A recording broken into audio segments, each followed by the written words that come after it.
progress. Muy bien.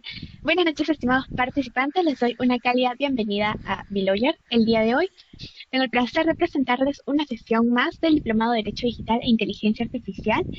Y bueno, el día de hoy se va a desarrollar el tema de robótica e inteligencia artificial y para ello contamos con un distinguido ponente, el doctor Mario López Herrera, quien es un profesional con formación en ingeniería informática, ciencia de datos y derecho especializado en tecnología, con maestrías en finanzas, cuenta con experiencia en centros de contactos en soporte TI, soluciones en la nube y análisis de datos mediante Excel, Power BI, SQL, especialista en cumplimiento legal en protección de datos y ciberseguridad. Ha ejercido la docencia en áreas de ingeniería, tecnología y derecho informático, combinando su enfoque técnico con un sólido marco jurídico. Muy bien, agradecemos a todos los participantes que nos acompañan, tanto desde el aula virtual, aquí en la plataforma de Zoom y a través de la transmisión en vivo. Les recordamos que pueden enviar sus preguntas en la bandeja de chat, las cuales podrán ser atendidas por el doctor en el momento que mejor disponga. Asimismo, estimado doctor, le damos la más cordial bienvenida y le cedemos el uso de la palabra para que pueda dar inicio a su sesión. Muchísimas gracias. Claro que sí, muchas gracias. Si me podían confirmar, si me pueden escuchar bien. ¿Me escuchan Sí, bien? doctor. ¿Sí? Sí, doctor, sí, sí. Ok, perfecto. Bueno, entonces podemos empezar con la presentación de página completa.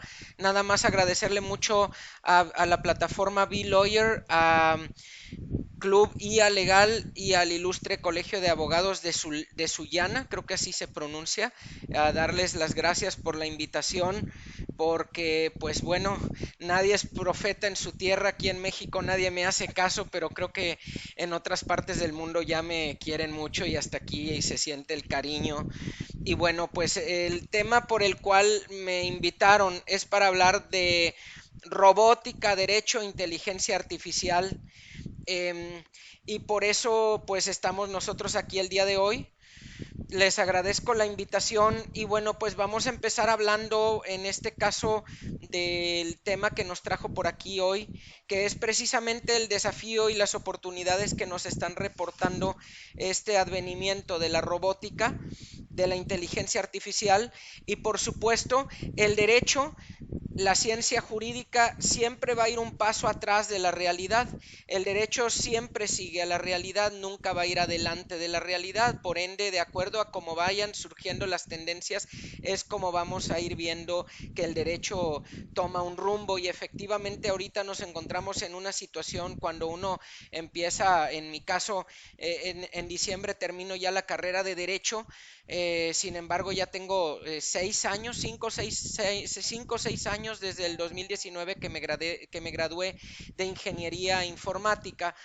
Y lo que he estado observando es que a diferencia de otras ramas del derecho como la civil, como la penal, el derecho informático está completamente en pañales. Un abogado penalista, un abogado civilista tiene mucha jurisprudencia, tiene muchos precedentes de los cuales agarrarse al momento de hablar, al momento de pues de dialogar y en el derecho de las tecnologías no tenemos realmente muchos precedentes, tenemos muchos desafíos y oportunidades, pero es ahí precisamente donde vamos a analizar que esas oportunidades y esos desafíos se van a tener que ir llenando con, pues, de acuerdo a lo que el derecho nos vaya llevando. Es así, si me permiten ir a la siguiente filmina. Tenemos esta introducción que nos viene diciendo precisamente lo que les venía diciendo, que los avances exponenciales en inteligencia artificial y robótica están transformando la sociedad y ahora al momento de ver redefinida la sociedad por estos avances, precisamente tenemos nosotros que redefinir el derecho, ajustarlo a la nueva realidad, a la nueva normalidad. Eso era una frase que me acuerdo que se usó mucho hace unos 5 años cuando estaba la pandemia, cuando estaba el COVID, se hablaba de una nueva normalidad y ahora pues precisamente cuando se acabó la pandemia regresamos a la misma normalidad, nos quitamos el cubrebocas, volvimos a nuestra vida normal, pero hay otras cosas que sí nos están llevando a una nueva normalidad totalmente permanente y es los cambios que nos van a traer precisamente el advenimiento de la robótica y la inteligencia artificial. Ahora, en esta presentación, pues vamos a ver la intersección entre la tecnología y el marco jurídico, abordando los desafíos legales emergentes y enseñándoles cuáles son las áreas en que la regulación legal tiene que llenarse para poder satisfacer las necesidades que vienen por delante. Vamos a la siguiente y vemos aquí inteligencia artificial y robótica, los conceptos clave. ¿Qué es la inteligencia artificial? Bueno, pues la inteligencia artificial simula la inteligencia humana en base al estudio del cerebro que se descubrió pues que el cerebro tiene diferentes neuronas y las neuronas forman redes las cuales son redes neuronales y tienen diversas funciones esas redes. Esa es la manera en la que se generó dentro de un programa se empezaron a crear, yo me acuerdo cuando estaba en ingeniería, llevé dentro de matemáticas lo que eran, no sé si llamarle la materia, pero era una parte que se llamaba redes, el análisis de redes precisamente, y las redes se pueden traducir a lenguajes de programación y es así como construimos todo un, todo un entramado de diferentes pues de redes para poder generar una función. Entonces es así como mediante código informático se fueron creando redes muy extensas para generar una simulación de un cerebro que tiene funciones y ahora ese cerebro pues amenaza con superar al cerebro humano. Tenemos también la definición del machine learning, el deep learning, que son algoritmos que mejoran con la experiencia lo que es el funcionamiento de dichas redes neuronales, así como nosotros aprendemos y nos formamos de acuerdo a lo que vamos aprendiendo para ir teniendo un aprendizaje, por ejemplo, y algo muy sencillo, pues cuando uno está casado, cuando uno tiene hermanos, precisamente uno en esa relación con sus hermanos, uno va aprendiendo qué es lo que le molesta a los hermanos, qué es lo que le disgusta a la esposa, qué es lo que tengo que hacer para no tener un conflicto con mi esposa.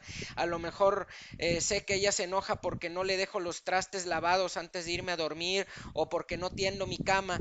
Y es así como en una relación voy aprendiendo qué le gusta a ella y qué no le gusta. De la misma manera, el robot y la inteligencia artificial mediante el machine learning aprende qué es lo que le gusta y no le gusta al usuario. Esto es precisamente lo que ya estamos acostumbrados nosotros a ver en Facebook, en YouTube, que los algoritmos van aprendiendo de acuerdo al comportamiento de nuestro perfil, el perfil, nuestra cuenta de Facebook, y de esa manera ellos nos ofrecen un contenido de acuerdo a nuestras preferencias. Es llamativo que, por ejemplo, a mí no me gusta el rock pesado, a mí no me gusta, vamos a suponer, ¿qué les puedo comentar? No me gustan materiales de mucha violencia y por ende ese tipo de sugerencias nunca me salen en YouTube, pero sí me salen mucho material del que a mí me gusta y precisamente si alguna vez yo hago una búsqueda de rock pesado, descubro que hay un universo de contenido de eso que nunca me apareció y no me aparece precisamente porque el algoritmo sabe lo que yo necesito, lo que yo quiero y no me enseña lo que yo no quiero. Ahora, tenemos también un tema más que es la robótica y los sistemas autónomos y estos pues son precisamente porque la inteligencia, es precisamente el cerebro, es la parte lógica, pero esta necesita de brazos, de manos, de pies y es ahí donde tenemos a los robots que son sistemas autónomos que se mueven de acuerdo a lo que nosotros pues vamos necesitando y esa es la manera en que todo parece indicar que gracias a la robótica y a la inteligencia artificial podremos transformar industrias, inclusive que son industrias muy pesadas como la de la construcción o inclusive la industria restaurantera. Por ejemplo, tenemos el trabajo del cocinero, que es un trabajo muy duro y ya existen, me ha tocado ver diferentes videos por YouTube y por Facebook, ya existen robots que son capaces de cocinar y son capaces de sacar una cantidad masiva de platillos o de órdenes de comensales sin tener el problema que tiene un cocinero de pues de tener que estar bajo mucho estrés y muy cansado en una línea de, de cocina despachando a los meseros o a los camareros, no sé cómo le digan en Perú a las personas que te llevan la comida a tu mesa. Aquí en México les decimos meseros, en España camareros. Espero que sí se entienda como lo digo. Ahora, si nos vamos a la siguiente filmina, habla del impacto socioeconómico de la inteligencia artificial. Primeramente, como lo vengo diciendo, es la automatización y la eficiencia. Vamos a automatizar muchas cosas que hasta el momento habían sido trabajos muy pesados. Probablemente vamos a poder quitarle esa carga de trabajo al humano, porque realmente hay trabajos que son inhumanos y se han venido haciendo por siglos, pero que son inhumanos y tiene que cambiar. Por ejemplo, el trabajo de un cargador, el trabajo de los albañiles, incluso el trabajo de los albañiles que trabajan en alturas también, que corren peligro por estar pues trabajando en el piso número 40 o en el piso 50 de un edificio donde están construyendo. Son trabajos muy difíciles. O también el trabajo del mesero, del que les estaba comentando, y más que del mesero, del cocinero. Son trabajos muy difíciles que gracias a la inteligencia artificial vamos a poder quitarle esa carga de trabajo a las personas. También aquí en Monterrey, México, donde yo vivo, no sé allá en Perú cómo esté la cosa, pero y en otros lugares donde me estén escuchando, pero aquí en los supermercados ya estamos empezando a ver que han remodelado supermercados de la marca Walmart y de la marca H-E-B. En el caso de H-E-B creo que ese sí no lo hay en Perú, pero tal vez Walmart sí porque lo hay a nivel mundial. Y precisamente ya están empezando a poner cajas de autocobro donde tú llegas y pagas directamente, tú te cobras, tú metes tu tarjeta y pagas sin tener que interactuar con una persona. En lo personal estoy más a gusto porque son muchos menos los errores que se cometen que cuando tú vas y te cobra una persona humana y la persona normalmente pues está cansada, está fastidiada de estar todo el día detrás de una caja, es entendible. Y estas son las cosas que va a solucionar la inteligencia artificial y la robótica. Pero viene aquí en mi filmina también hablando de empleo y nuevas demandas. Vamos a ver surgir nuevos empleos como el de especialistas en inteligencia artificial, en robótica y en ciencia de datos. Pero esto también va a generar un desplazamiento laboral de hasta 800 millones de empleos. Y esto genera también una necesidad a la que no todo mundo está a la altura. Porque si vamos a eliminar el trabajo de los cocineros, el trabajo de los meseros, ahora ya estamos viendo muy claro aquí en mi ciudad que ya estamos empezando a quitar el trabajo de los cajeros de supermercado. ¿Qué van a hacer esos señores? ¿A qué se van a dedicar? Y es donde necesitamos reinventarnos. Mucha gente no se quiere reinventar y eso es malo, porque eso significa que van a quedar desplazados y van a quedar obsoletos. Existe un miedo muy grande en la gente, porque la gente dice se va a acabar el empleo. Y bueno, eso decían durante la revolución industrial, cuando surgió la máquina de vapor, esta nos va a quitar el empleo y no le quitó el empleo a nadie, lo que hizo fue eliminar empleos pero hacer que surgieran nuevos empleos. Luego, a principios de siglo, cuando empezó, del siglo XX, cuando empezó el automóvil, decía la gente, pues que eso iba a generar mucho desempleo y efectivamente le quitaron mucho trabajo a los veterinarios. Antes los veterinarios eran realmente adorados como deidades vivas porque eran los que cuidaban a los caballos. Ahora, si ya no hacen falta los caballos, pues ya los veterinarios pasaron pues a un plano muy por debajo de la primera línea de necesidad de profesionistas necesarios. Ciertamente sí necesitamos veterinarios para nuestros perros, para nuestros gatos, para nuestros diferentes animales, pero antes el veterinario era central porque era el que cuidaba de los caballos. Ahora, si ya el caballo no es necesario, pues ya no hay trabajo para los veterinarios, sí, pero surgen nuevos empleos, nuevos trabajos como el de mecánico automotriz, y ese es un trabajo nuevo que surgió precisamente el día que empezó el vehículo automotor. Si nos vamos a la siguiente filmina, tenemos hablando aquí de un hombre visionario que se llamaba Isaac Asimov, que era un novelista. Y este novelista, pues no obstante que hablaba de la ciencia ficción, mucho de lo que él estaba hablando eran cosas que vendrían con el tiempo. Este hombre, Isaac Asimov, era un ruso que se fue a vivir a Estados Unidos. Tiene este señor tres leyes de la robótica y posteriormente le introdujeron una ley cero.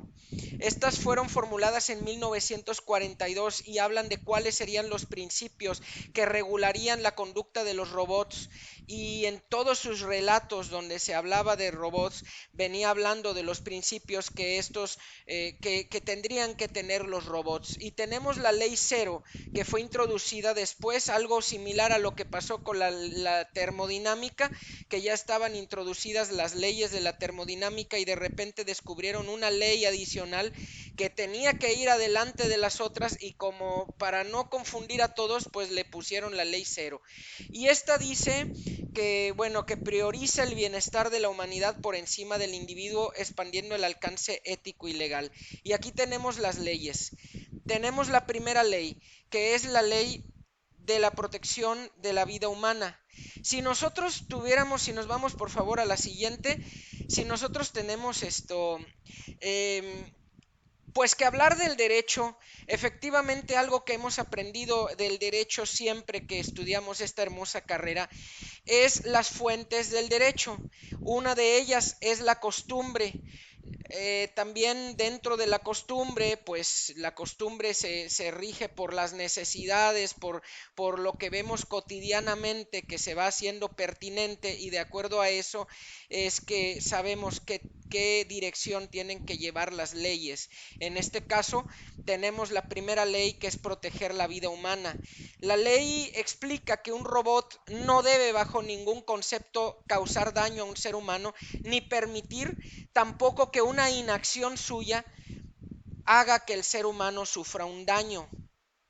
Ahora bien, estaba yo observando un video de Mónaco, creo que era, donde en las calles de Mónaco venía un Tesla autónomo manejando, y en ese momento una persona se le atraviesa al Tesla, y el Tesla inmediatamente va e impacta a otro automóvil. Es decir, que el Tesla se desvió del carril para impactar al otro automóvil porque una persona se le atravesó. Quiere decir que ese Tesla tomó la decisión de que era preferible impactar a otro automóvil antes que atropellar a la persona.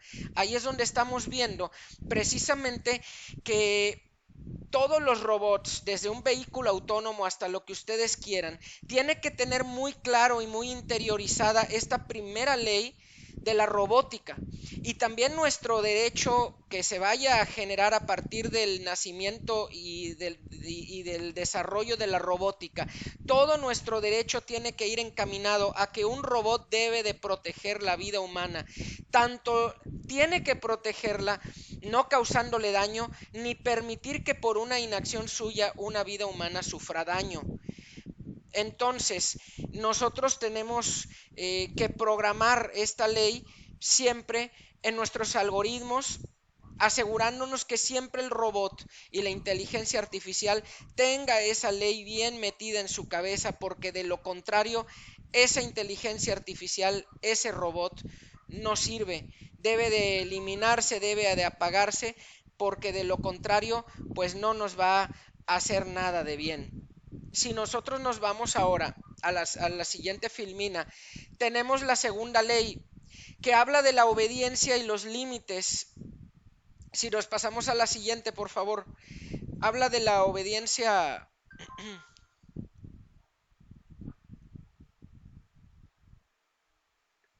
Nos podemos pasar a la próxima diapositiva. Ok. eh, la obediencia y sus límites. Entonces, el robot primeramente debe de cumplir órdenes, salvo que entren en conflicto con la primera ley. Tenemos ahora el tema, lo compartí hace poco en mi grupo de Facebook. Tenemos el tema de pues ahora ha surgido una nueva modalidad que se llama Fraud as a Service, fraude como un servicio. Y es que resulta que en la Deep Web encontramos plataformas de inteligencia artificial que nos permiten hacer fraude. Así como nosotros podemos contratar un servicio como Software as a Service, tenemos también el Fraud as a Service en la Deep Web, en el Internet profundo, donde se encuentran todo género de ofertas pues indebidas. Ahí encuentran armas, drogas, prostitución, muchas cosas. Bueno, pues ahora también se ofrece ahí lo que es el Fraud as a Service. Y hay inteligencia artificial a la que yo le pongo una fotografía de una persona y le pongo un audio de la voz de esa persona. Y entonces yo empiezo a hablar y a grabar un video y todos los movimientos que yo haga, ese software hace que la persona de esa foto los haga y lo que yo hable lo habla con su propia voz de esa persona. Entonces quiere decir que con esto yo puedo generar un gran deepfake que emula completamente a la realidad y eso pues está mal porque puedo hacer fraudes muy buenos, muy bien hechos y eso es precisamente donde tiene que tener claro la inteligencia artificial sus límites. Tiene que entender que efectivamente, por ejemplo, ChatGPT lo tiene muy claro casi siempre, que si yo le pido alguna cuestión que va en contra de derechos de autor, que va en contra o que va para generar un deepfake, normalmente ChatGPT se niega. Y eso es precisamente lo que tiene que hacer la inteligencia artificial. Tiene que tener muy claro, ahora se han dado también casos de deepfake, donde para extorsionar, por ejemplo, una persona tiene la foto de una novia, mi novia, ¿no? Y bueno, pues yo no tengo fotos de ella desnuda, pero me voy a internet, descargo una foto de otra persona desnuda y meto las dos fotos en una inteligencia artificial y le digo, quiero que me hagas una foto con el cuerpo ese que obtuve no sé por dónde y quiero también que le pongas la cara de mi novia. Y desde ahí yo ya tengo esa foto y le digo, si tú me dejas, si tú cortas conmigo, saco tu foto. Eso ha pasado. Y eso, bueno, aquí en México ya se legisló al respecto, ya se empezó a legislar. Pero esas cosas las hace la inteligencia artificial cuando no tiene muy claros los límites y lo que no puede ni debe de hacer. Y es ahí donde efectivamente el robot está para obedecer, la inteligencia artificial está para obedecerme, pero tiene que tener un límite donde me diga en esto yo no te puedo obedecer. Ahora, tenemos también los conflictos morales, que es quién determina qué constituye un daño. Y tenemos que tener claro que el robot tiene que ser capaz de determinar en todo momento, de estar razonando de acuerdo a no solamente a lo legal, sino también a lo moral, para no hacer alguna situación que sea inmoral. Y es aquí donde vamos al tercer punto, que es la responsabilidad legal. ¿Quién se va a hacer responsable de los daños causados por robots siguiendo órdenes humanas? En este caso que les venía mencionando hace un momento, ¿quién se va a hacer responsable, por ejemplo, si en un principio, cuando apenas surgía la inteligencia artificial y no tenía claros los límites, le estuvieron pidiendo a algunos usuarios que le hiciera deepfakes, como el caso de la muchacha desnuda? Entonces, cuando la inteligencia artificial hizo esos deepfakes ¿Quién se va a hacer responsable por los daños causados a la persona que en un momento dado pues fue victimizada por esas fotos falsas generadas con inteligencia artificial? O en el caso dado del Tesla que les mencionaba hace un momento, que era un vehículo autónomo y que cuando una persona se le atravesó, el Tesla tomó la decisión de impactar otro vehículo antes que atropellar a la persona. ¿Quién se va a hacer responsable de esos daños? Y si hubiera atropellado a la persona, ¿quién se haría responsable? Uno, como dueño del vehículo. Y si eso fuese el caso, que yo fuera el dueño de un vehículo y el vehículo atropellara a alguien, pues yo no me querría ser responsable, porque diría yo, ¿por qué? Yo no programé el vehículo, yo se lo compré a la marca Tesla o a la marca BYD, y pues así me lo vendieron. Si el robot está defectuoso, reclámenle al proveedor que me vendió el robot. Entonces tenemos esos dilemas: ¿quién se va a hacer responsable en un momento dado? Entonces, tenemos casos contemporáneos, ahora sí, que incluyen también, hablando de la segunda ley, la obediencia y sus límites. También hay que tener en cuenta, por ejemplo, que si bien es cierto que tiene que tener límites la obediencia, también tenemos ciertos casos donde un robot sí debe de estar programado para destruir. Por ejemplo, vamos a pensar en el caso de Israel o de Estados Unidos contra el caso de Irán, que ahora que hubo una guerra llamada la de los 12 días entre Israel e Irán, Estados Unidos e Irán. Bueno, pues ellos también manejaron inteligencia artificial. Entonces, si yo soy Estados Unidos, pues para mi propia defensa yo necesito un robot que efectivamente me obedezca a mí, no me dañe a mí, pero que sí sea capaz de dañar a quien yo le pida que dañe. ¿Hasta dónde va a ser legítimo en un momento dado este tipo de programación en un robot? ¿Hasta dónde la inteligencia artificial legítimamente podrá tener permiso para matar, permiso para dañar, y hasta dónde no podrá tenerlo?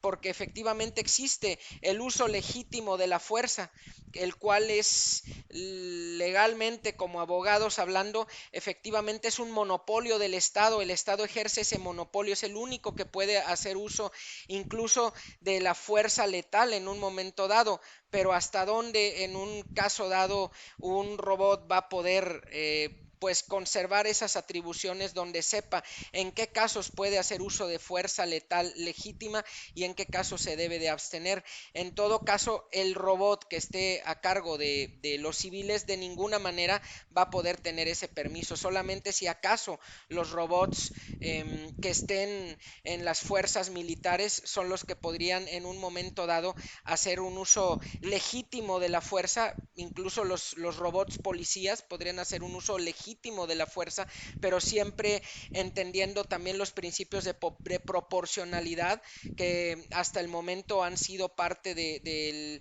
pues de lo que los cuerpos policíacos entienden. Ellos solamente pueden hacer uso de la fuerza letal para repeler a su vez una agresión, pero nunca para atacar a una persona indefensa. Si nosotros continuamos ahora en la siguiente filmina, por favor, la siguiente, tenemos también la tercera ley, que es de la autoconservación. Si nos pasamos, por favor.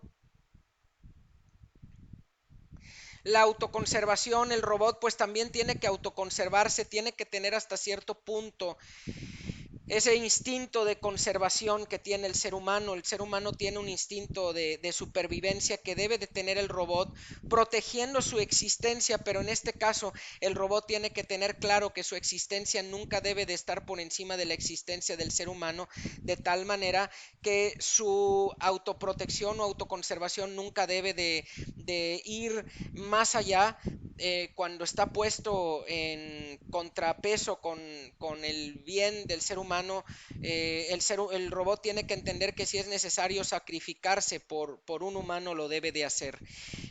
A su vez, debe de tener, esto nos lleva también a que debe de tener una seguridad y un control, donde el robot, pues se espera de los robots un nivel de precisión y un nivel de cero fallas, ya que por ejemplo un vehículo autónomo no le podemos encomendar, y al rato pues van a haber aviones autónomos, trenes autónomos, autobuses autónomos, y tenemos que tener una seguridad absoluta de que sepa manejarse y que los fallos sean muy mínimos, ya que pues no sería nada agradable estarnos enterando que un robot falló y eso implicó que por una falla un autobús con 30 personas adentro se estrelló y murieron las 30 personas. Entonces sí tenemos que tener también ese tipo de escenarios presentes y también los riesgos potenciales de donde la autoconservación de un robot los pueda llevar a conductas imprevistas y peligrosas. Si nos vamos por favor ahora a la siguiente filmina, hablamos ya de la ley cero y la ley cero habla del bienestar de la humanidad y esta ley amplía el enfoque en proteger a la humanidad ya no solamente cuando estamos ante un caso particular de una persona y que el robot tenga claro que tiene que proteger a esa persona y no ir en contra de la vida de esa persona aún por encima de su propia autoconservación, pero en este caso el robot tiene que entender bien claramente que él está inclusive para buscar el bienestar de la humanidad hasta donde sus posibilidades lo permitan. Entonces, tiene que tener siempre el bien común por encima de los derechos individuales, de sus propios derechos o de sus propios intereses particulares como robot. Debe de tener una programación ética avanzada que asegure que el robot siempre va a actuar con ética y que nunca va a ceder ante alguna circunstancia donde, por ejemplo, pues lo puedan promptear. Ya ven que se usa mucho la palabra prompt para dirigirse con la inteligencia artificial y cuando uno sabe promptear correctamente, uno puede sacar a la inteligencia artificial de su programación. Por ejemplo, me ha tocado que yo le pido a la inteligencia artificial que me lea, vamos a suponer, que me lea alguna parte de un libro en particular y el robot me dice o la inteligencia artificial me dice que no puede por los derechos de autor, pero luego yo se lo pregunto de una manera distinta y el robot lo hace. Entonces hay que tener una cierta seguridad de que el robot esté lo suficientemente robusto para que bajo ningún concepto vaya a ceder a una petición que lo saque de su programación y esto pueda implicar que el robot o acceda a generar deepfakes, a generar fraudes, a generar imágenes como las que venía mencionando hace rato, que lleguemos a un punto que le pidamos a ChatGPT que una muchacha del salón que me cae mal, pues que me la genere pues en una foto indebida de ella. Tenemos que tener una seguridad de que siempre la respuesta de la inteligencia artificial ante estos casos va a ser no rotundamente. Ahora, si nos vamos a la siguiente filmina, nosotros podemos entonces ver que básicamente con estos principios que decía Isaac Asimov, tenemos claro que de ahí podrían derivarse todas las diferentes disposiciones jurídicas bajo las cuales se pueda generar una ley de robótica. Ya tenemos ahora una propuesta en El Salvador, una iniciativa de ley que se va a votar próximamente para tener una ley de robótica y de inteligencia artificial que seguramente será modelo para todos los demás países de Latinoamérica y tal vez del mundo, pero precisamente estos creo que son los principios elementales, éticos y legales sobre los cuales tiene que basarse y generarse toda la legislación e inclusive hasta la jurisprudencia en lo referente a la robótica. Ahora la pregunta es si son suficientes las leyes de Asimov. Bien, la inteligencia actual, la inteligencia artificial actual supera el marco de las leyes presentando situaciones imprevistas, mas sin embargo, a grandes rasgos puede decirse que esas leyes de Asimov pueden constituir la base de la cual se deriven todas las demás normativas que rijan a la robótica y sobre eso no solamente debe de derivarse la legislación sino la programación que reciban los robots. A su vez es importante tomar en cuenta otro aspecto que es la imprevisibilidad y este es que la robótica y la inteligencia artificial están en constante cambio de tal manera que siempre la legislación que se llegue a crear va a ser insuficiente, eso se promete por lo menos hasta el momento y hay muchas variables que no pueden ser previstas en este momento. Los marcos legales que se lleguen a crear entonces tienen que ser muy amplios, muy flexibles y adaptativos para que no nos estemos encontrando que ante constantes lagunas legales la inteligencia artificial y la robótica pueda en un momento dado salirse de los marcos que deben de observarse para que el robot no sea dañino para la humanidad. Y a su vez también tenemos que tener en cuenta los riesgos de la inteligencia artificial. Si nos vamos a la siguiente, por favor, tenemos los desafíos legales y la responsabilidad ética. La responsabilidad legal es lo que les venía mencionando hace un momento. ¿Quién responde si un vehículo autónomo provoca un accidente? Yo de mi parte, yo no estaría dispuesto a pagar atropellando a una persona con un vehículo mío si el vehículo es autónomo, porque precisamente yo no estoy manejando el vehículo.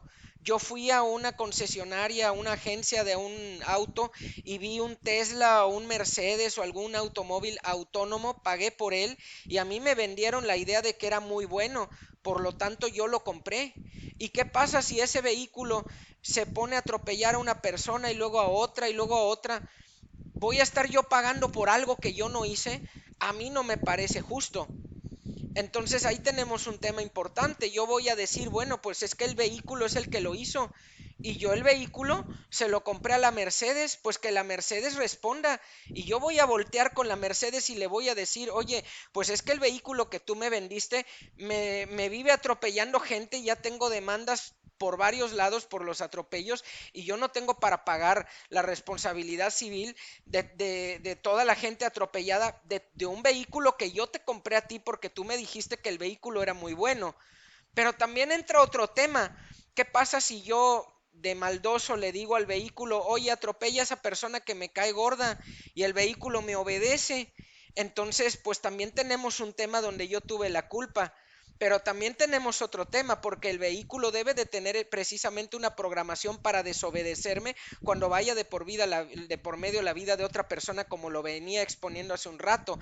Entonces, como podemos ver ahí, tenemos muchos problemas al momento de definir quién va a hacerse responsable. Tenemos también los sesgos algorítmicos, que son decisiones automatizadas que pueden perpetuar discriminación en áreas sensibles, como la selección de personal o el acceso a créditos. Y tenemos también, por ejemplo, en el sesgo algorítmico, tenemos realmente un tema de que, por ejemplo, los algoritmos examinan muchas variables que se le escapan al ser humano común. Su capacidad de análisis puede llegarse a ser tan grande que precisamente se le llama por eso Big Data, porque puede analizar gigantescos y enormes volúmenes de información y establecer correlaciones.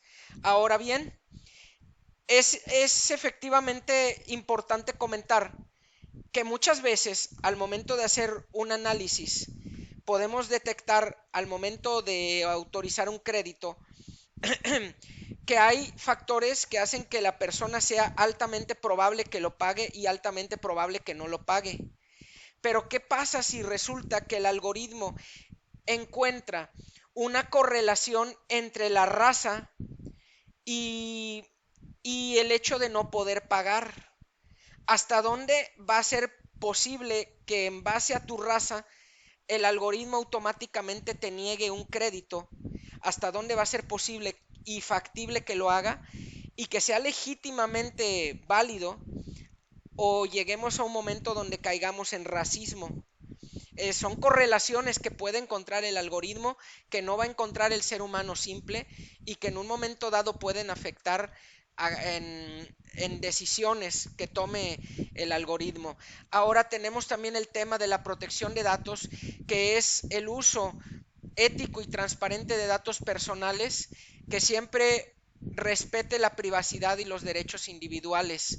Estos son los desafíos legales que tiene la robótica y que siempre van a estar por delante, entre muchos otros. Si nos vamos a la siguiente, tenemos los desafíos en materia de propiedad intelectual y datos. Ahora, tenemos los derechos sobre las creaciones con inteligencia artificial que también nos pone en la situación de quién va a poseer la propiedad intelectual de las obras y productos generados por algoritmos de inteligencia artificial. Ahora aquí viene un punto.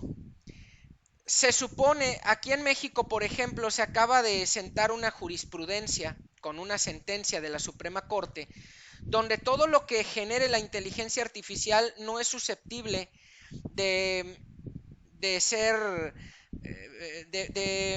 pues de los derechos de autor. No te pueden proteger los derechos de algo generado con inteligencia artificial.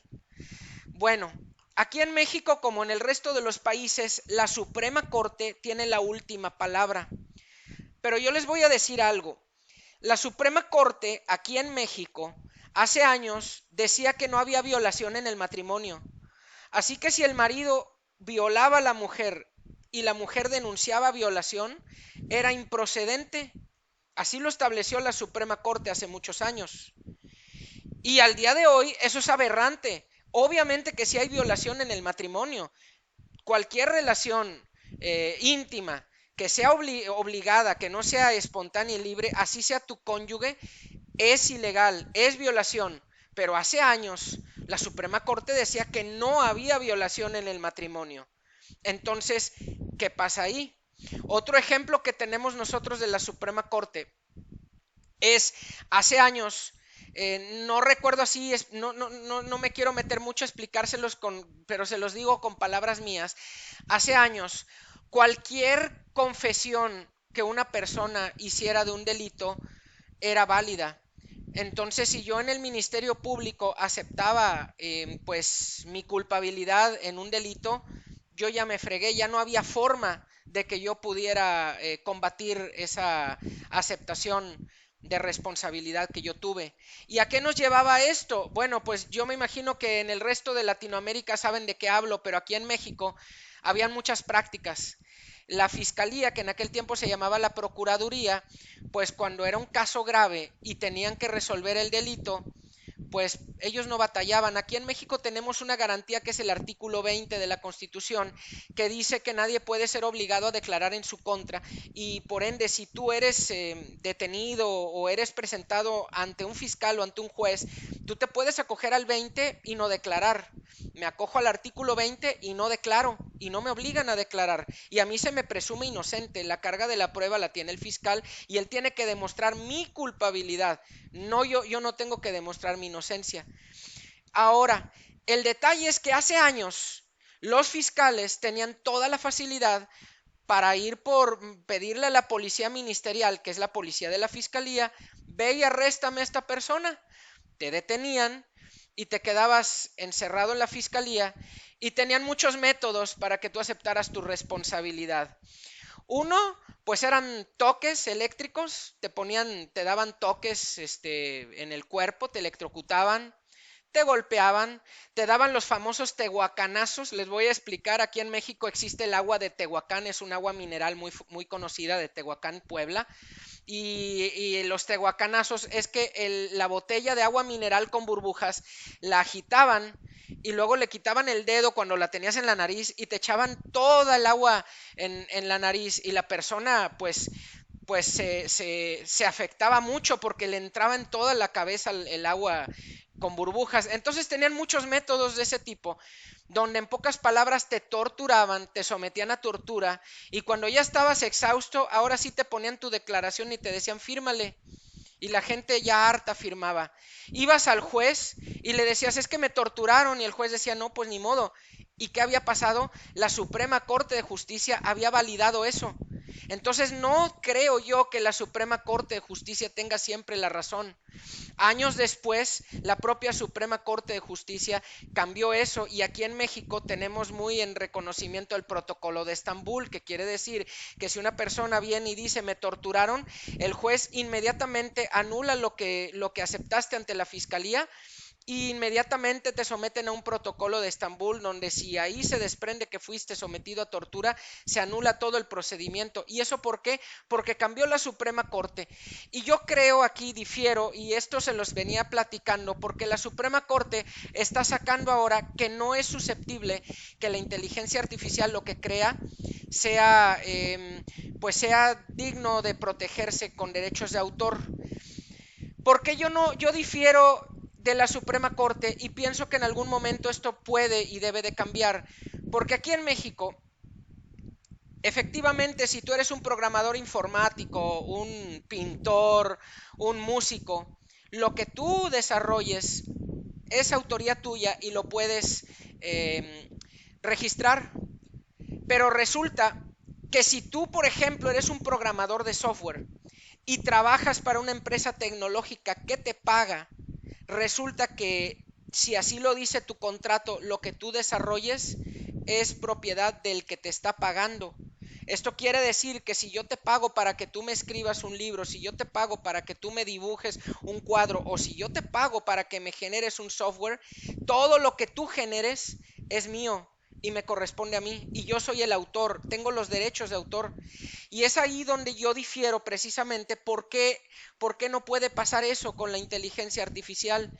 El dueño de esa inteligencia artificial debe de tener los derechos sobre lo que la inteligencia produzca, lo que la IA produzca bajo su petición. Sin embargo, en este momento pues no es así y como pasó con otras cosas, por lo pronto la Suprema Corte de Justicia pues en este momento lo tiene en un estado donde absolutamente no se puede proteger los derechos de autor generados con inteligencia artificial. Afortunadamente estamos en México y todo se puede. Es una frase que tenemos aquí. ¿Y qué es lo que se puede hacer? Pues uno no va a decir lo generó una inteligencia artificial, dices lo generé yo y lo registras ante el Instituto Nacional de Derechos de Autor. Otro de los desafíos legales es el uso y control de datos, que es regular el acceso de los datos para entrenar inteligencia artificial, evitando monopolios y protegiendo la competencia justa. Ahora, vamos a la siguiente, por favor. Tenemos las oportunidades de regulación y gobernanza de la inteligencia artificial. Tenemos los marcos legales responsables que deben de fomentar la innovación mientras se mitigan riesgos mediante regulaciones adaptadas a la tecnología. Debemos de tener estándares éticos que garanticen transparencia, equidad y rendición de cuentas en los sistemas de inteligencia artificial. Tenemos que tener colaboración interdisciplinaria, uniéndose de expertos en derecho, tecnología y ética para un enfoque integral. Y debemos, bueno, tenemos también aquí el caso de la inversión europea que está destinando 1.5 billones de euros en regular la inteligencia artificial para impulsar una inteligencia segura y responsable. Es importante comentar que Europa es la región donde más se ha privilegiado que todo uso de las tecnologías sea legal. Pero si nos vamos a Estados Unidos o a China, a ellos no les importa tanto la legalidad y la regulación como que en un momento dado esto pues pueda generar beneficios. En el caso de Estados Unidos, pues lo que quieren de la inteligencia artificial, pues es que genere dinero, es que genere crecimiento económico. Y en Europa sí se quiere eso, pero se quiere ante todo la legalidad.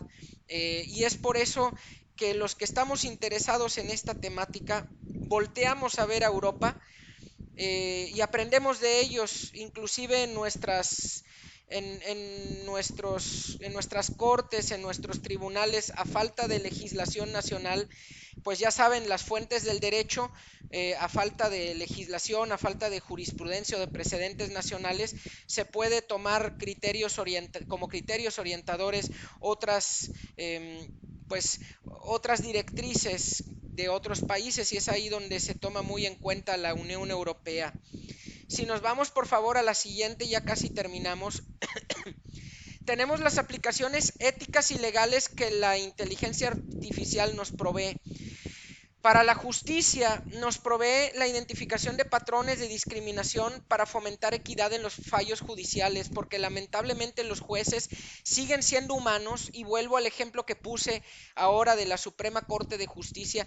¿Cómo es posible que la Suprema Corte de Justicia aquí en México tenga, y en el resto de Latinoamérica también, cada tribunal supremo tiene la misma investidura de infalibilidad?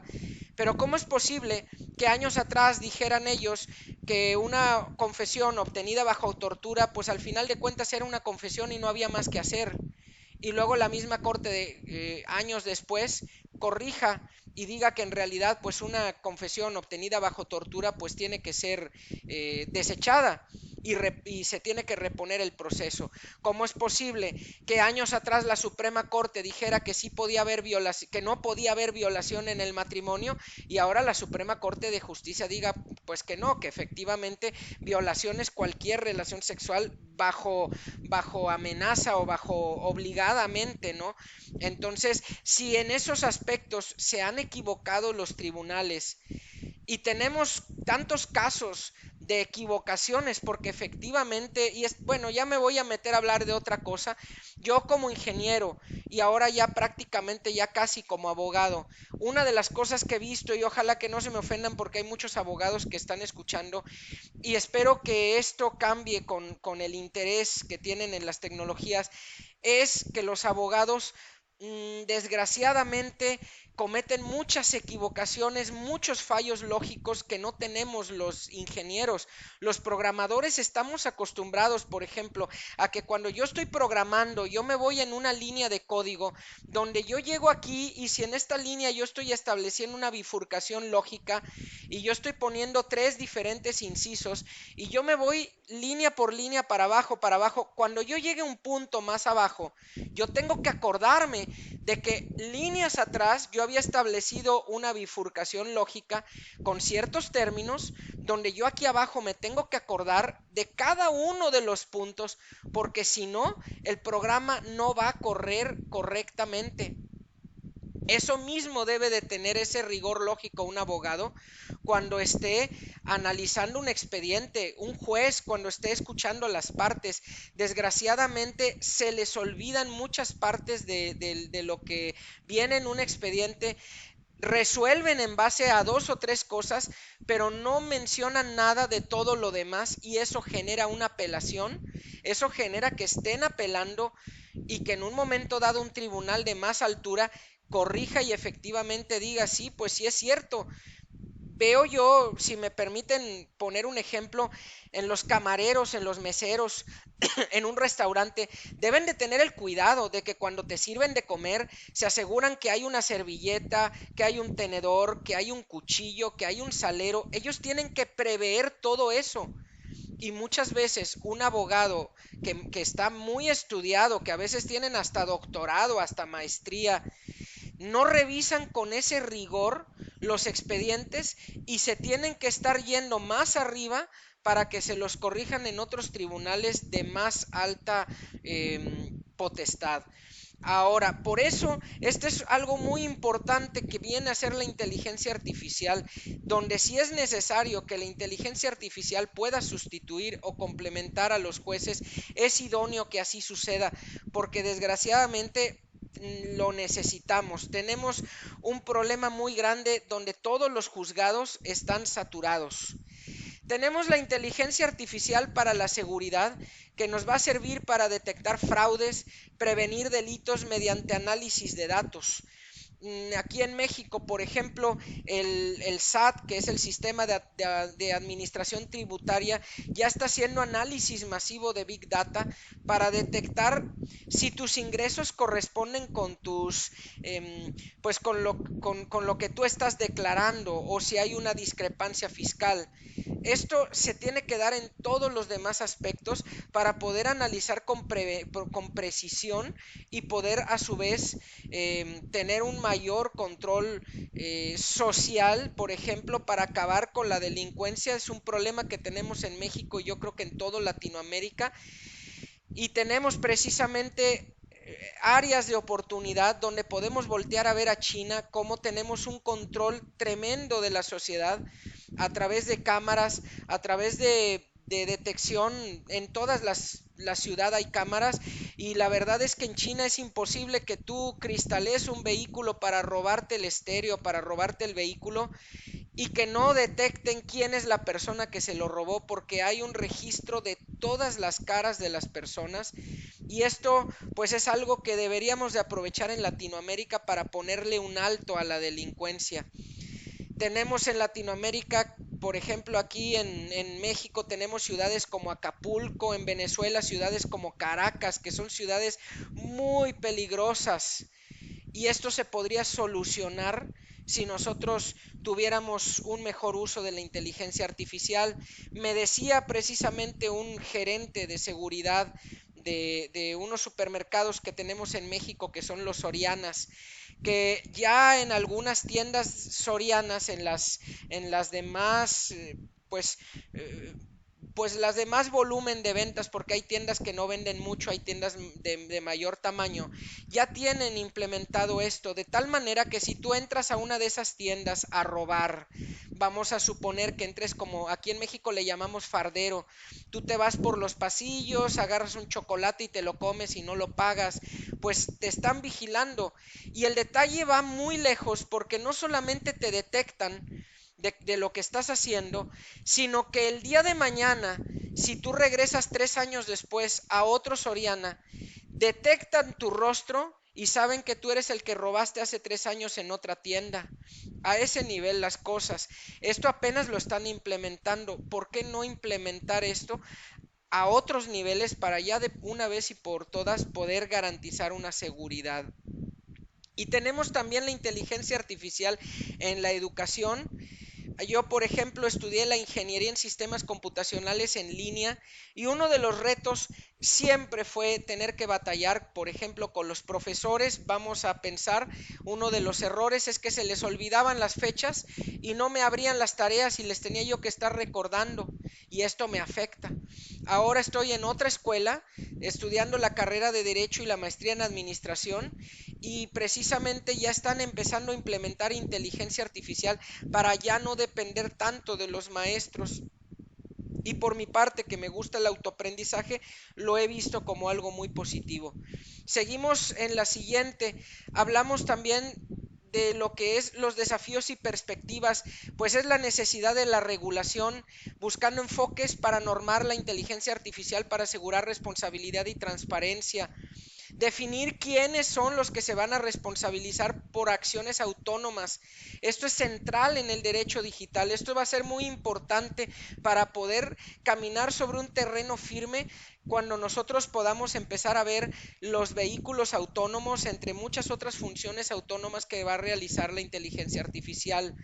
Tenemos que tener transparencia que garantice qué sistemas y algoritmos estos puedan ser comprensibles y auditables, para a su vez tener también como cuarto punto una ética en el manejo y en el uso de la robótica. Si nos vamos al siguiente, la conclusión, las grandes oportunidades que tenemos, vamos al otro por favor.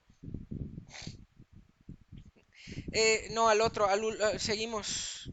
Ese, no, no, adelante, atrás, uno atrás, ese. Tenemos las grandes oportunidades. La robótica y la inteligencia artificial tienen un potencial de transformar nuestra sociedad, como ya lo mencioné.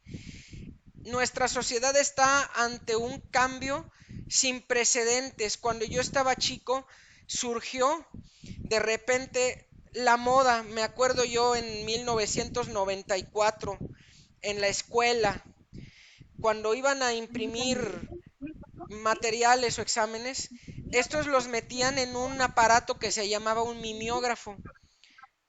Le untaban... Abigail, A ver, alguien está hablando, ¿no? no,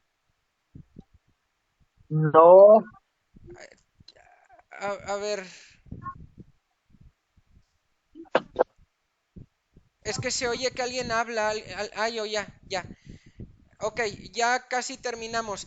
Tenían un aparato que se llamaba mimeógrafo. En todas partes que tuvieran que imprimir cosas, usaban el mimeógrafo. El mimeógrafo le untaban tinta negra a una banda, y una secretaria iba introduciendo hoja por hoja el mimeógrafo, o algunos ya estaban un poco automatizados. También usaban máquinas de escribir cuando yo estaba chico. En algún momento fui al registro civil a imprimir una, ¿cómo se llama? Un acta de nacimiento y se usaba esa tecnología. Y de repente un año después surge Windows 95 y empiezo a ver computadoras por todos lados y todo el mundo se congelaba de miedo porque no sabía qué hacer con eso. Poco a poco empecé a ver que las máquinas de escribir y los mimeógrafos fueron desapareciendo. Las secretarias que eran buenas con la mecanografía, usando sus dedos con mucha rapidez, pues trasladaron esa habilidad a los teclados. Y para mí siempre fue frustrante que nunca aprendí bien mecanografía, pero ahora ya se hizo innecesario porque ya le dictamos a las computadoras y las computadoras nos toman todo el dictado y nos ponen signos de puntuación, nos corrigen ortografía con inteligencia artificial. Este cambio que hemos visto en los últimos 30 años desde que surgió Windows, ahora está ante un nuevo cambio porque estamos viendo surgir dentro de este mismo cambio que fue el advenimiento de la computación.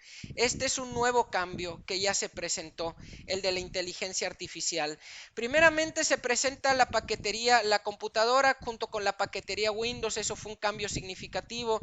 Luego vinieron los celulares y la inteligencia y las redes sociales. Ahora dentro de este mismo cambio que trajo la computación, vemos llegar la inteligencia artificial, pero vemos junto con las grandes oportunidades desafíos legales y éticos.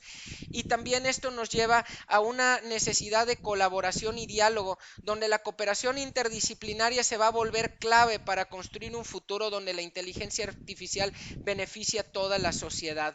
Esto ya se visualiza como una especialización dentro de la especialización para los abogados que les interese ser abogados en materia de tecnología, pues ya podemos voltear a ver la necesidad también de una colaboración interdisciplinaria con otras áreas y cómo los mismos abogados digitales o los abogados tecnológicos en un momento dado tenemos también que voltear a ver como una subespecialización válida la especialización en inteligencia artificial y robótica. Si me permiten ir al último, por favor, a la siguiente, les quiero comentar y hacer la invitación. Ahorita ya tengo una invitación para hablar en la Universidad del Salvador y voy a continuar en esa universidad hablando de lo que estoy empezando a hablar aquí en esta plática. Ahora en la Universidad del Salvador vamos a hablar de precisamente de la nueva iniciativa de ley que están trabajando en el Congreso salvadoreño para tener ellos una ley de robótica, una ley de inteligencia artificial y robótica. ¿Qué beneficios le trae esto a los salvadoreños y por qué todos los demás latinoamericanos debemos de voltear a ver esto como un hito y como una directriz del cambio que tenemos que tener nosotros en nuestros propios países también para dar cabida a este tipo de iniciativas? Por lo pronto, les comento que esta información que les he estado platicando, ustedes la pueden leer en un libro que se llama IA, Robótica y Derecho, Desafíos y Oportunidades en la Era Digital. Este es de mi autoría y lo van a encontrar en esta página. Pueden escanear el código QR o pueden irse a esta dirección que viene aquí arriba que dice marioantoniolopezherrera.blogspot.com. En esa página van a encontrar todos mis libros. Ya tengo en la actualidad 15 o 16 libros que pueden descargar totalmente gratis de ahí. Hablamos de derecho informático, hablamos también tengo un libro de ingeniería informática de 3000 páginas. Tengo varios libros, por ejemplo, uno que se llama Derecho de Software, que habla de lo que es los diferentes aspectos legales del software. Y si vamos, por favor, a la última diapositiva, hay una más, por favor. Les voy a sugerir también este foro. Este foro está en Facebook. Ustedes pueden también acceder buscándolo con ese nombre: Ciberjuristas, Derecho, Tecnologías y Abogacía Digital, o lo pueden hacer escaneando ese QR. Les voy a comentar algo. Yo sé que no está bien hablar mal de otros, se ve mal, pero ahí me van a disculpar. A mí nunca se me ha dado la hipocresía y a mí siempre me ha gustado hablar con mucha franqueza. Yo creo que dejaremos de hablar mal de los demás cuando no tengamos motivos, pero hay veces en que hay motivos de hablar mal de otros en un momento dado. Yo quiero hacer un comentario. Hasta el momento, hasta el día de hoy, a nivel latinoamericano, yo creo, hemos estado usando mucho un foro que se llama Abogados Digitales y está en Facebook. Este foro lo maneja un colega, abogado digital, pues de nombre Joel Gómez Treviño. Muchos abogados lo siguen, lo respetan y todo. Aquí les voy a comentar, él es mexicano y antes de Joel Gómez Treviño había antes o hay todavía una persona que tiene 40 años hablando de derecho informático que se llama Julio Telles. Julio Telles es doctor en informática jurídica, es un abogado mexicano muy reconocido y él es una persona que se hizo de mucha reputación, pero nunca fue alguien que buscó venderse, nunca buscó comercializarse, nunca buscó en un momento dado pues hacer negocio de esto. Y la verdad de las cosas, él sin promoverse se hizo de mucha reputación precisamente por la calidad de lo que él ofrecía. Él no tiene redes sociales propias ni nada, pero sus videos están difundidos por todas partes y se encuentran con mucha facilidad. Después de Julio Telles llega precisamente Joel Gómez Treviño. Él podría decirse que es el segundo abogado digital en México. Él tiene más o menos 25 años trabajando en esto. Ahora bien, sin ánimos de hablar mal de nadie, desgraciadamente, él es el administrador de ese grupo y hay una situación que pues me lo han externado muchas veces y lo he vivido yo, y es que cuando ustedes publican, él no te aprueba tus publicaciones. Tú puedes publicar una y otra y puedes tener 10 publicaciones y tal vez de esas 10 te apruebe una y las otras 9 no te las aprueba. Ahora, esto pues lamentablemente es malo porque de alguna manera esto ha provocado que en ese grupo solamente las publicaciones de él sean las que se ven. Y pues realmente en los hechos no tenemos un foro totalmente libre para poder expresar nuestras ideas y aportar.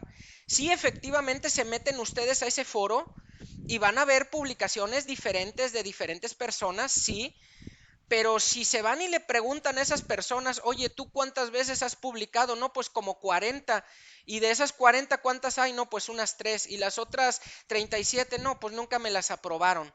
Entonces, este es un tema, este es un problema, porque para tener un foro tenemos que tener un foro totalmente libre. Y es así como surge este Ciberjuristas, Derecho, Tecnologías y Abogacía Digital. En este foro está configurado de tal manera que si tú publicas, no tienen tus publicaciones que esperar a que yo te apruebe. Se aprueban en automático. Y solamente hay dos reglas en este grupo, solo dos. La primera es la de todos los grupos, es el respeto. Si una persona pues falta el respeto, pues la verdad no tiene nada que hacer en ningún grupo. Entonces, esa es la primera. Y la segunda, pues es que es un grupo de tecnología. Si tú te pones a hablar de otros temas, pues no te vamos a sacar, pero sí te vamos a pedir pues que en este grupo hablemos de tecnología, derecho y abogacía digital. De ahí en fuera, ustedes pueden publicar 1000 veces y siempre van a entrar sus publicaciones. Es un foro libre, no es un foro donde tenemos a alguien como Joel que reconocemos su trabajo, reconocemos su trayectoria, pero pues desgraciadamente no nos deja publicar a los demás. Aquí sí puedes publicar. Y aquí pues por supuesto mi papel como administrador solamente son con esas dos reglas. En realidad mi único papel es que yo cree este grupo, pero de ahí en fuera es grupo de todos los que quieran pertenecer. Entonces pues les dejo este grupo y les dejo de igual manera la página anterior donde ustedes van a poder de igual manera pues descargar mis libros. En este grupo pues me gustaría mucho que se agregaran, que lo difundieran y que tengamos un foro libre, un foro totalmente libre, donde tus ideas gusten a quien gusten y molesten a quien molesten, sean totalmente libres para hablar con toda libertad, con toda seguridad de que van a poder expresarse abiertamente. Entonces, pues esto sería todo y pues darles muchas gracias. Mira, ya me está comentando la gente. Ah, bueno, dice que le parece de mal gusto difundir un espacio hablando en contra de un colega. Es lo que yo les comentaba. No se trata de hablar mal, yo sé que es malo, o sea, o se ve mal hablar mal de un colega, pero sí tenemos a veces que hablar de situaciones que se presentan, áreas de oportunidad que hay. Este colega hace muy bien las cosas, pero desgraciadamente en el grupo hay como 5,000 personas que no se pueden en un momento dado, pues, publicar, porque todo pues, no lo aprueban, se tardan, tal vez el administrador del grupo, quiero pensar bien de él, está muy ocupado y no se da cuenta y cuando ya se dio cuenta pues ya hay un montón de publicaciones. Entonces, en un momento dado, eso es pues es un área de oportunidad.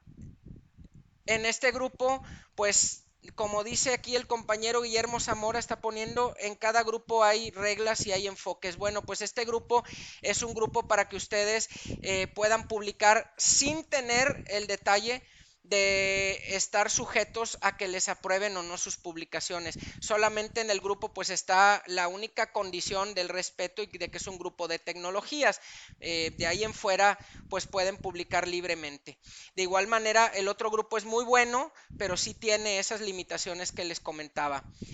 Pues no sé si hay algo más que agregar. Yo quedo a la orden para una sesión de preguntas o para lo que gusten.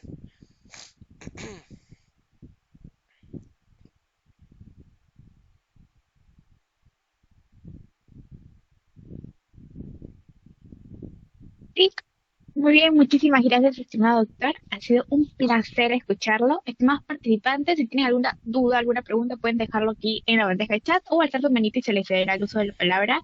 Igualmente, estoy viendo que los comentarios, doctor, de verdad ha sido una excelente ponencia. Gracias. Ujú.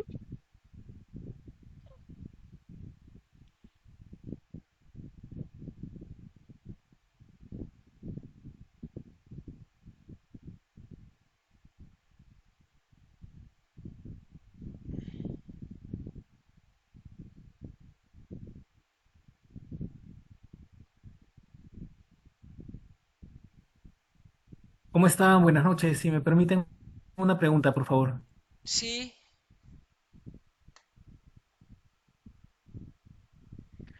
Muchas gracias. Uno de los temas de la ética es que no hay una ética universal. Hay una ética que puede llamarse convencional, que es la que en una sociedad se tiene como la que orienta la libertad de las personas, pero hay otras sociedades que pueden ser asiáticas, árabes, africanas, que van a tener concepciones de lo ético distintas, ¿no? así es, sí, cómo no. Posiblemente distintas a las nuestras. Entonces, como a mí me pareció un poco ligero el afirmar la ética, pero ¿cuál es el criterio para una ética que sirva para todas las sociedades? Sí. Gracias. Bueno, pues ahí vamos a tener que entrar en la ética kantiana, en la ética aristotélica, y nos vamos a meter en un momento dado a estudiar a Confucio en China, y vamos a leer la Biblia en la ética judeocristiana. Efectivamente hay muchas cosas en las que no se ponen de acuerdo y entraríamos en un ámbito más filosófico que jurídico. Al final de cuentas, lo jurídico descansa mucho en lo filosófico, pero al menos hay varias partes muy importantes de la ética donde todas las éticas universales coinciden. Creo que podríamos partir de ahí. Y otra cosa pues muy importante es que pues al final de cuentas el derecho en todas partes siempre se va a basar en la costumbre del lugar donde estemos. Por ejemplo, podemos ver que efectivamente, hablando de otros países como los países árabes, pues en los países árabes la homosexualidad es mala, está prohibida, es un delito. En Rusia, Vladimir Putin pues la respeta, nada más siempre y cuando en un momento dado eh, eh, pues mantengas con discreción tu preferencia y no la andes difundiendo.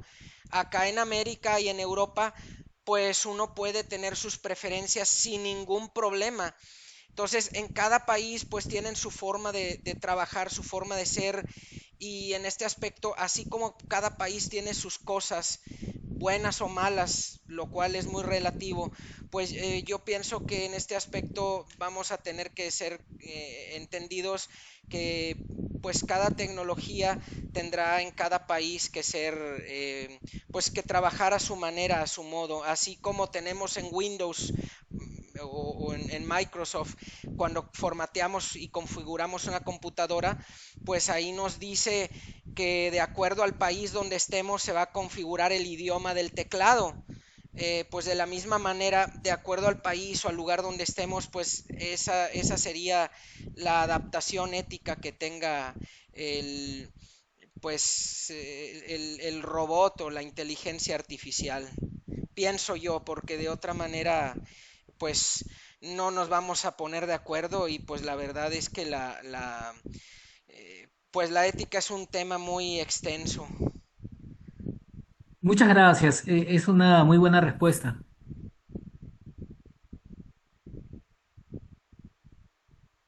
A ver Muy quién bien, más. estimado doctor. Sí, no veo preguntas en el chat y creo que no hay más intervenciones. Nada más Así aclararles por que, último, yo lo último que comenté no es tanto por hablar mal de Joel Gómez Treviño, no estamos hablando mal de un colega.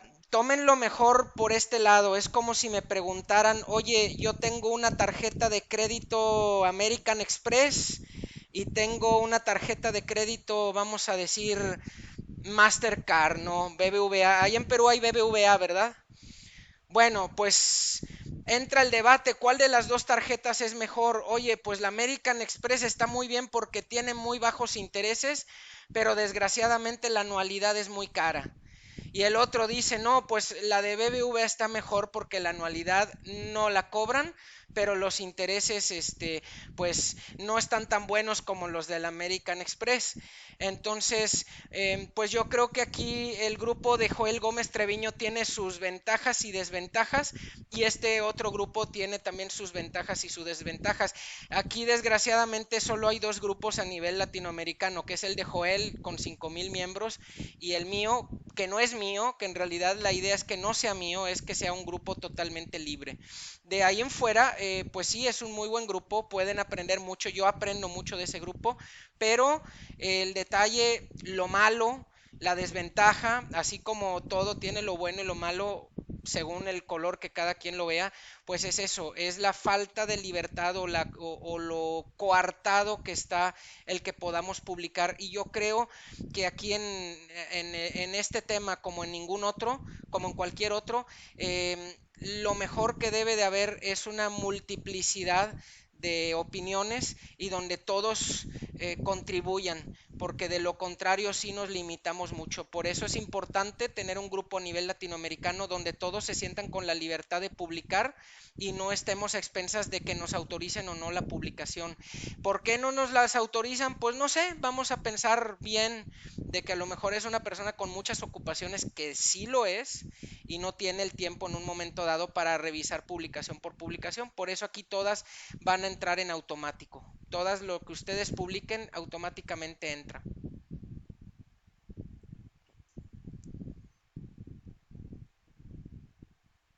sí, estimado doctor, muchas gracias por sus reflexiones finales. y por todo el conocimiento que nos ha brindado el día de hoy y también por el tiempo que se ha tomado. Muchísimas gracias y me uno a los comentarios de los participantes que ha sido una excelente ponencia, ha sido un placer escucharlo, doctor. Esperamos contar con usted en futuros eventos académicos. Muchas gracias. Sí, muchas gracias y estoy a la orden. Saludos y abrazos a todos. Hasta, hasta pronto, doctor. Muchas Hasta gracias. pronto, nos vemos. Muchas gracias. Que tenga una excelente noche.